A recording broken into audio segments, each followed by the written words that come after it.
Je pesais 45 kilos, Émilie Ratajkowski transparente sur relation désastreuse avec le père de son fils.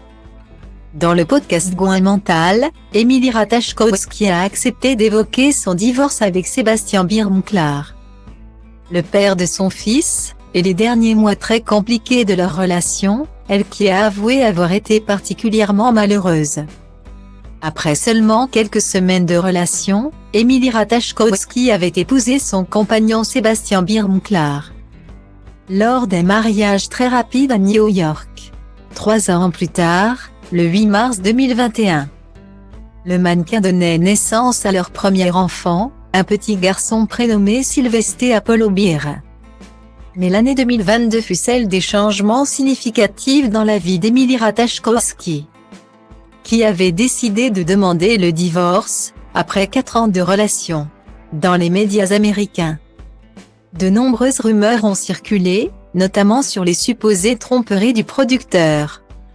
Si elle n'a pas souhaité confirmer les rumeurs, Émilie Ratajkowski a néanmoins leaké sur les réseaux sociaux des publications de fans qui corroboraient la théorie de l'adultère.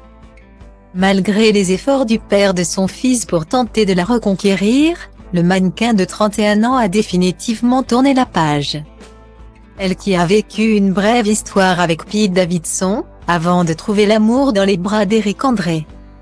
Dans le podcast Gouin Mental, Émilie Ratajkowski s'est récemment confiée sur la fin de son mariage, avouant avoir vécu une période très difficile. « Je n'ai pas eu le courage de partir pendant très longtemps. J'étais vraiment malheureuse et je pesais genre 45 kilos, je venais juste d'accoucher. Et j'étais très mince car je n'allais pas bien. J'ai tout essayé. J'ai pris des antidépresseurs. Je me disais que quelque chose n'allait pas chez moi, a-t-elle expliqué. Si elle n'a pas révélé le motif de leur rupture, pour des raisons légales, et pour protéger son fils. Le mannequin a néanmoins déclaré: « Je suis une personne qui a un point de non-retour.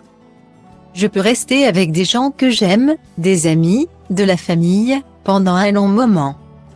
Mais dès qu'une ligne est franchie, je suis en mode, ok, c'est terminé. Pour moi c'était clair. Et ça l'est juste devenu de plus en plus. La page est tournée. »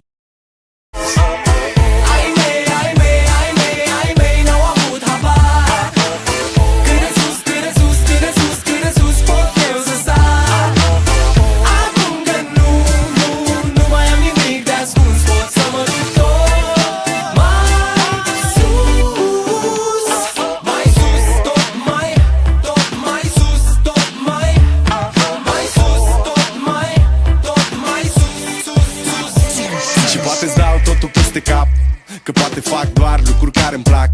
Poate nu mă îmbrac la costum, poate nu spun minciuni. Sunt liber să fiu stăpân pe ce fac și ce spun, știi? Nimic nu mai e la fel, copilăria s-a maturizat sever.